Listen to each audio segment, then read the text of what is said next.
പാലക്കാട് വടകരപ്പതിയിൽ സരസമ്മാളിനെ കൊലപ്പെടുത്തിയത് അതിക്രൂരമായി.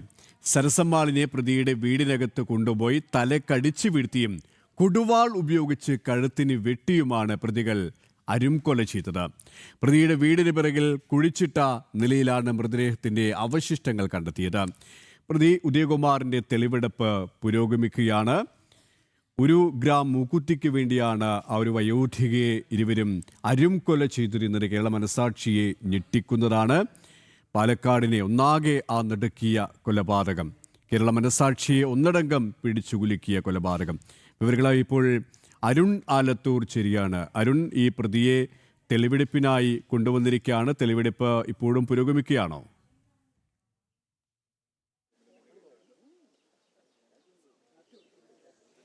സുരേഷ്, ഇപ്പോഴും തെളിവെടുപ്പ് പുരോഗമിച്ചുകൊണ്ടിരിക്കുകയാണ്. ഇപ്പോൾ ഈ വീടിൻ്റെ പുറകുവശത്ത് നിന്ന് ഈ കൊല്ലപ്പെട്ടിട്ടുള്ള സരസാളിൻ്റെ ശരീരഭാഗങ്ങളൊക്കെ കണ്ടെത്തിയിട്ടുണ്ട്.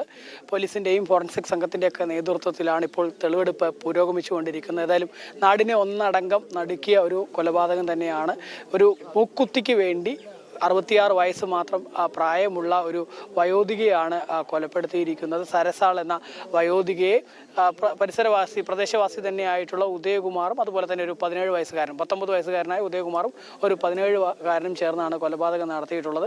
കഴിഞ്ഞ മാസം, അതായത് ജൂൺ 10-ാം തീയതിയാണ് ഇവരെ കാണാതാവുന്നത്. ജൂൺ 10-ാം തീയതി ഈ സരസാൾ ഞാൻ നിൽക്കുന്ന ഉദയകുമാറിൻ്റെ വീട്ടിലേക്ക് വരികയും ആ വീട്ടിലേക്ക് വന്ന സമയത്ത് ഇവർ ഈ ഉദയകുമാർ സരസാളിനെ വീടിനകത്തേക്ക് കൊണ്ടുപോയതിന് ശേഷം ആദ്യം ഒരു വലിയ കമ്പി ഉപയോഗിച്ച് തലക്കടിച്ചു.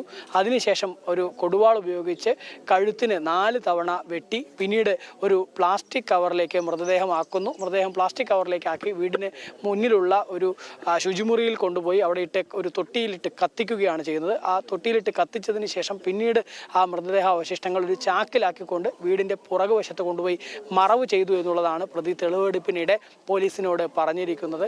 ഏതായാലും അല്പസമയത്തിനകം തന്നെ ഇതിൻ്റെ എന്താണ് സംഭവിച്ചതെന്നുള്ളത് സംബന്ധിച്ച കാര്യങ്ങൾ DYSP മാധ്യമങ്ങൾക്ക് മുൻപിൽ ബ്രീഫ് ചെയ്യുമെന്ന് അറിയിച്ചിട്ടുണ്ട്. ഏതായാലും ഈ സരസാളിനെ കാണാതാവുന്ന 10-ാം തീയതി കാണാതായതോടുകൂടി ബന്ധുക്കളാണ് പോലീസിനെ വിവരം അറിയിക്കുന്നത്.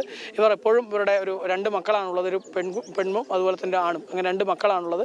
അതിൽ മകളുടെ വീട്ടിൽ ചിലപ്പോൾ പോയി ഇരിക്കാറുണ്ട്. അതിനുശേഷം ചിലപ്പോൾ ഈ ഒരു ആട്ടയാമ്പതി പ്രദേശത്തെ വീട്ടിലേക്കും വന്ന് ഇവർ താമസിക്കാറുണ്ട്. കഴിഞ്ഞ 10 ദിവസമായിട്ടായിരുന്നു, അതായത് കൊലപാതകം നടക്കുന്നതിന് 10 ദിവസം മുൻപായിരുന്നു ഇവർ ആട്ടയാമ്പതിയിലെ വീട്ടിലേക്ക് എത്തിയത്. ആട്ടയാമ്പതിയിലെ വീട്ടിലെത്തിയതിന് ശേഷം പിന്നീട് എല്ലാ ദിവസവും ഈ മകളുടെ മകൻ ഭക്ഷണം കൊണ്ടുവന്ന്, പേരക്കുട്ടി ഭക്ഷണം കൊണ്ടുവന്ന് രാവിലെയും മറ്റുമൊക്കെ നൽകാറുണ്ട് ജോലിക്ക് പോകുന്നതിന് മുൻപ്. 10-ാം തീയതി രാവിലെ ഭക്ഷണം നൽകുന്നതിന് വേണ്ടി ഒരു 8:30 മകൻ കാർത്തി എത്തിയ സമയത്ത് സരസാൾ വീട്ടിൽ തന്നെ ഉണ്ടായിരുന്നു. അതിനുശേഷം പിന്നീടാണ് കൊലപാതകം നടന്നിരിക്കുന്നത്. പോലീസ് പറയുന്നത് 10-ാം തീയതി രാവിലെ 10 മണിക്കും അതുപോലെ തന്നെ ഉച്ചയ്ക്ക് 2 മണിക്കും ഇടയിലാണ് ഈ കൊലപാതകവും അതിനുശേഷം മൃതദേഹം കത്തിക്കുകയും അതുപോലെ തന്നെ പുറകിൽ കൊണ്ടുപോയി മറവ് ചെയ്യുന്നത് ഉൾപ്പെടെയുള്ള കാര്യങ്ങൾ ഈ പ്രതി ചെയ്തത് എന്നുള്ളതാണ്. ഏതായാലും ഇപ്പോൾ ഉദയകുമാർ അതുപോലെ മറ്റൊരു 17 വയസ്സുകാരൻ 2 പേരാണ് പോലീസിന്റെ കസ്റ്റഡിയിലുള്ളത്. അതിൽ ഉദയകുമാറിനെ എത്തിച്ചാണ് ഇപ്പോൾ ആട്ടയാമ്പതിയിലെ ഈ വീട്ടിൽ. അരുൺ, ഈ ഉദയകുമാറുമായി തെളിവെടുപ്പ് നടത്തുമ്പോൾ നാട്ടുകാരുടെ ഭാഗത്തുനിന്ന് വലിയ പ്രതിഷേധമാണോ വരുന്നത്? സ്വാഭാവികമായും നാടിനെ നടുക്കിയ ഒരു അരുംകൊലയാണ് നടന്നിരിക്കുന്നത്. ഈ പ്രതിക്കെതിരെ നാട്ടുകാരുടെ വലിയ രോഷപ്രകടനം ഉണ്ടാകുന്നുണ്ടോ?